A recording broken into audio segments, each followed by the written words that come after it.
하나님 말씀 사도행전 1장 1절부터 11절까지 말씀입니다. 사도행전 1장 1절에서 11절까지 말씀 한 절씩 교독하시고 마지막 절 함께 읽겠습니다. 데오빌로여, 내가 먼저 쓴 글에는 무릇 예수께서 행하시며 가르치시기를 시작하신부터 그가 택하신 사도들에게 성령으로 명하시고 승천하신 날까지의 일을 기록하였노라.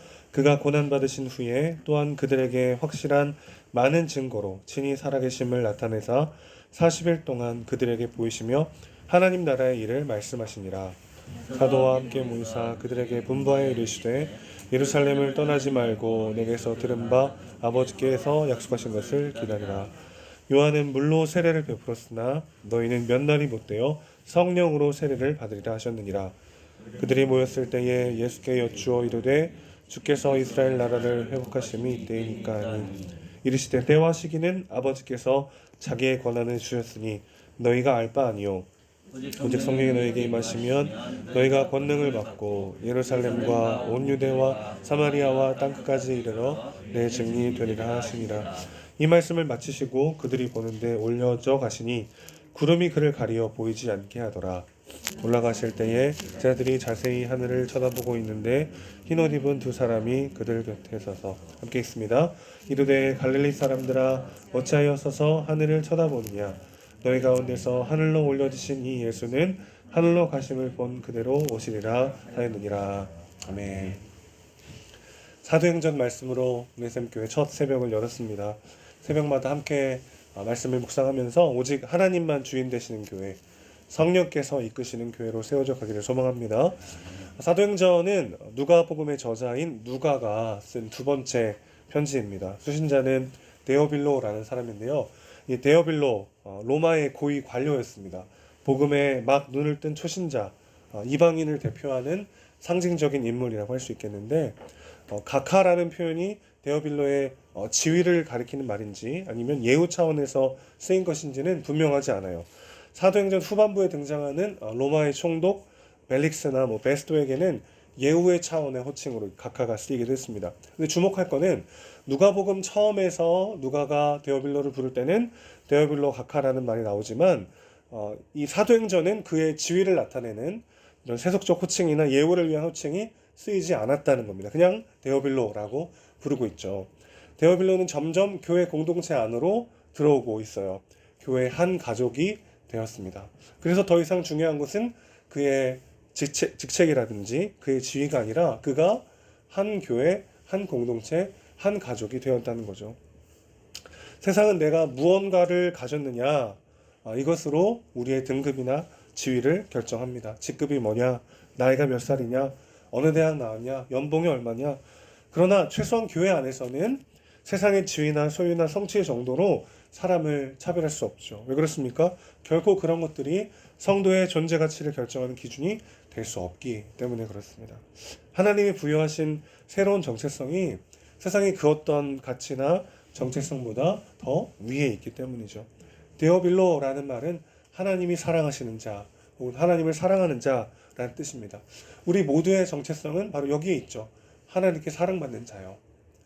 여러분은 하나님이 자기 아들을 죽이기까지 사랑하신 너무나도 존귀한 자들인 줄 믿습니다. 그 안에 진짜 나를 찾는 거죠.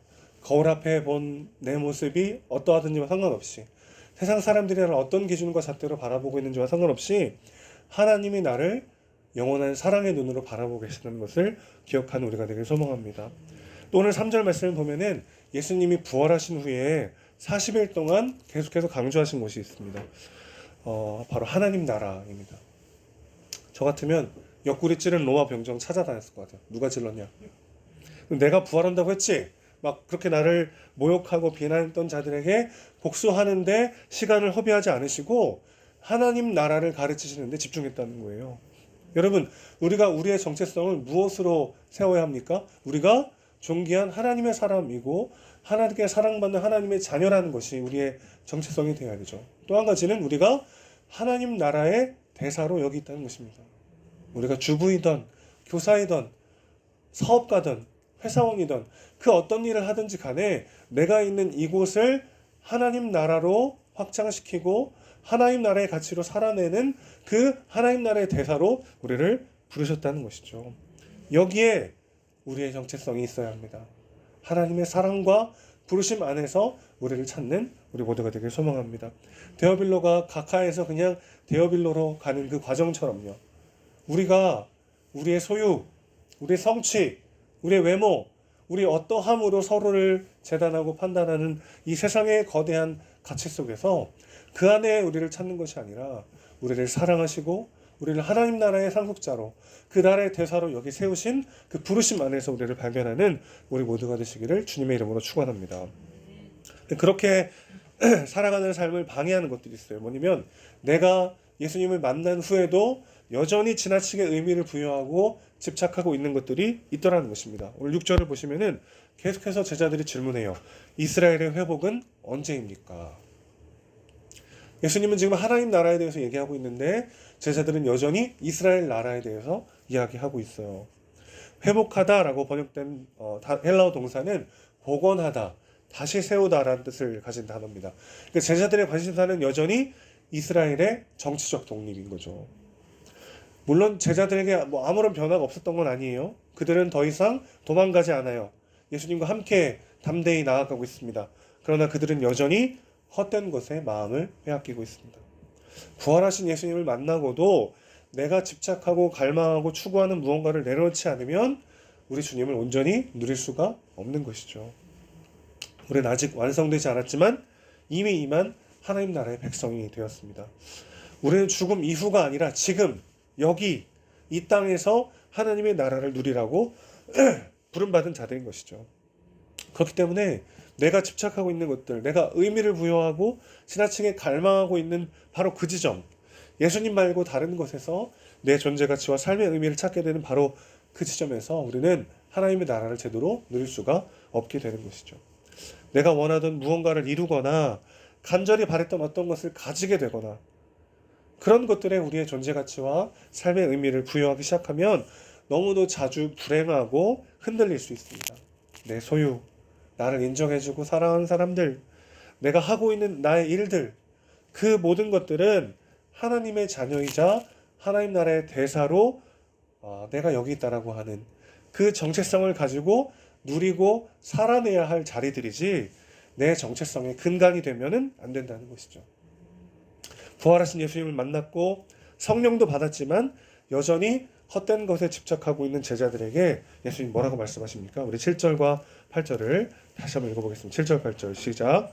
이르시되 때와 시기는 아버지께서 자기의 권한에 두셨으니 너희가 알 바 아니요 오직 성령이 너희에게 임하시면 너희가 권능을 받고 예루살렘과 온 유대와 사마리아와 땅끝까지 이르러 내 증인이 되리라 하시니라. 아멘.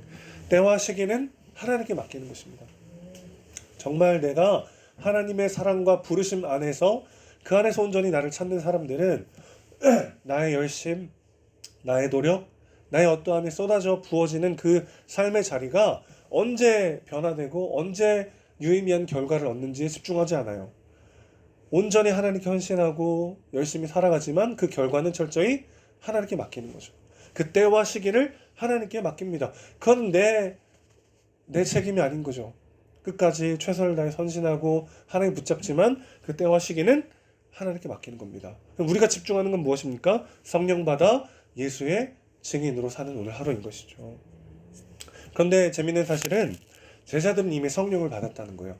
예수님이 부활하신 다음에 제자들에게 처음 나타나셨을 때 요한복음 20장 22절에 보면 숨을 내쉬며 이르시되 성령을 받으라 그랬습니다. 제자들은 이미 성령을 받았어요. 그런데 오늘 또 성령을 받고 성령 세례를 받게 될 거라고 예수님 말씀하시는 거죠. 이 성령 세례라는 개념은 사도행전에서 사실 성령 충만이랑 같은 뜻으로 쓰입니다. 우리는 예수를 믿을 때 이미 성령을 받았죠. 그렇죠? 성령 충만은 그러니까 구원의 관계성보다는 구원받은 자의 모든 영역을 성령께서 채우시는 것과 관계가 있습니다.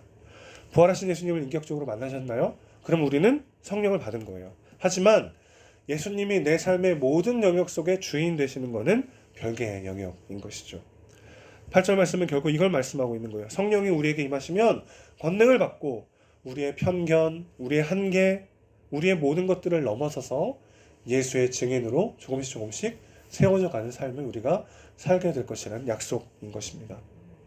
우리가 매달리고 집착하고 있던 것들로부터 자유하고 진정한 사명자로 내 증인으로 너희가 살아가게 될 것이다. 우리에게 약속하고 계신 것이죠. 사랑하는 성도 여러분, 이것이 우리의 진정한 삶의 목적이 되길 원합니다. 이것이 우리 삶의 가장 큰 의미가 되길 소망합니다. 예수의 증인으로 사는 것. 내가 어디에 있든지 어떤 일을 하든지 내 삶의 모습이 어떠하든지 간에 예수님께서 나를 당신의 증인으로 부르셨고 우리 존재 전부가 성령으로 충만하도록 예수로 물들어가는 그 복된 삶을 살도록 저와 여러분을 부르셨습니다. 그것이 바로 성령 충만이죠. 이것을 사모하는 우리가 되길 원합니다. 내가 얼마나 더 자랑할 만한 삶을 살고 있는가, 내가 얼마나 더 남들보다 높고 더 많은 것을 가지고 더 많은 것을 이룬 삶을 살았는가, 거기에 우리의 정체성을 찾는 것이 아니라 성령으로 충만하여 예수로 물들고 예수의 증인되어 살아가는 삶, 그것이 우리 삶의 가장 위대한 목적이요 존재 의미가 되시기를 주님의 이름으로 축원합니다. 기도하겠습니다. 하나님 아버지, 우리의 삶의 의미와 이유가 오직 예수이기를 원합니다. 성령으로 충만하여 예수의 증인으로 사는 우리가 되길 원합니다. 주님, 주님께서 우리를 사랑하시고 하나님 나라의 대사로 부르셨습니다. 내가 있는 바로 그 자리에서 성령으로 충만하여 그 증인으로서의 삶을 살아내는 오늘 하루가 되도록 주여 붙잡아 주시옵소서. 사랑하시고 주인이신 예수님의 이름으로 기도합니다. 아멘.